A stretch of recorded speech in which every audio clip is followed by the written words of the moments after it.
Hi guys, Troy back again with another block cut. So this is a gentleman who quite regularly orders these systems from us, and we regularly cut them in and send them to him. So I've just brushed it back so you can see the hairline in the video I've just done, which will be put somewhere in here, I'm sure. So obviously, gentleman's cut it. He has it kind of short, a bit kind of like mine. So I'm just going to show you roughly how we cut it. Again, whoops, there goes my cutting. Already going to be one of those days. So obviously, the same thing we always do. We always start at the back, just dampening the edges down.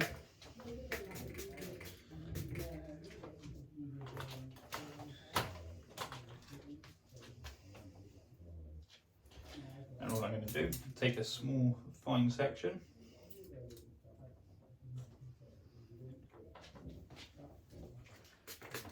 dampen that down a little bit. Now, I'm just going to take a good chunk off because we already know what kind of length the gentleman likes. Give myself a good line to start with.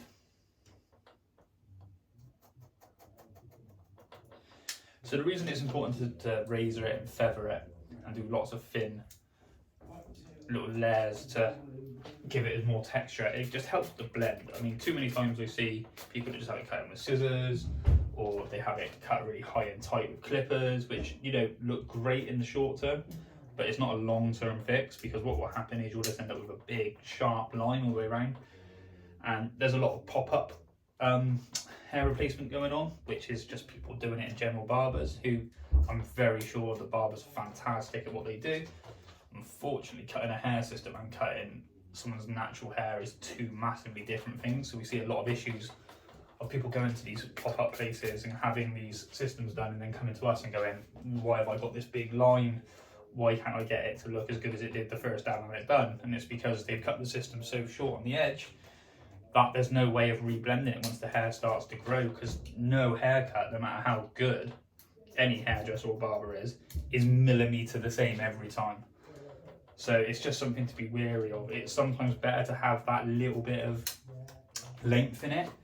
Maybe not quite have it as high and tight as you would actually like, just because it's one of those things that to maintain. And if you're going to get your hair cut every week and have it reattached every week by someone who's doing it, it's just not going to work.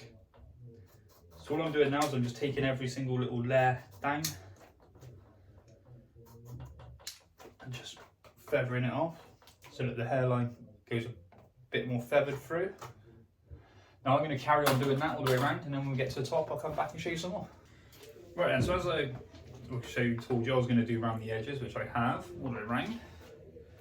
So now I'm going to blend that front edge in, and I'm also going to blend in all the top. So what we do, spread it down a little bit. Now going from the back sections, which should be pretty close, what I'm doing is going across and making sure that both edges across that middle section blend in well.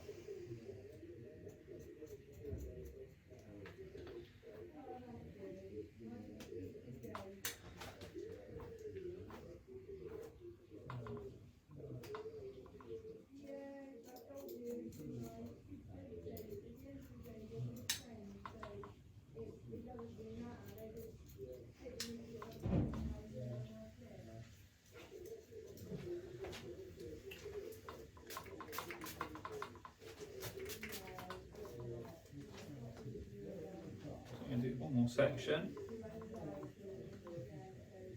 lifting just so I can see the back section.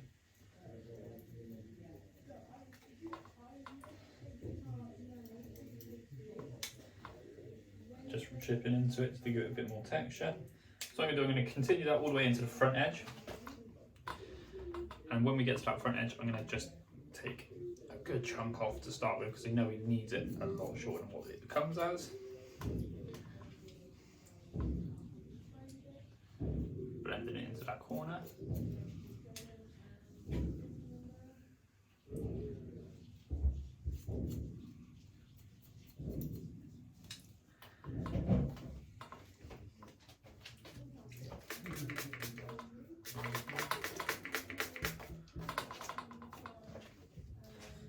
I'm going to cut a bit of length off this fringe a bit more.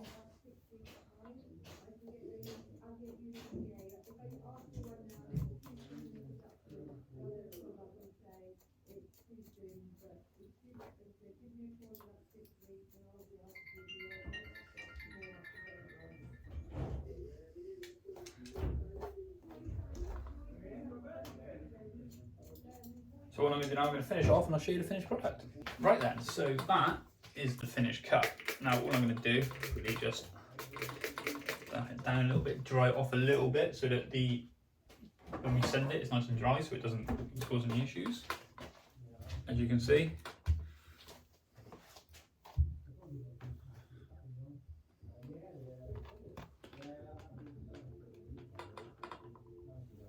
Yeah, so that is the finished product, ready for the guy to be sent off, and then he'll attach it himself. I don't know exactly how he attaches it. I'm pretty sure it's glue at the front.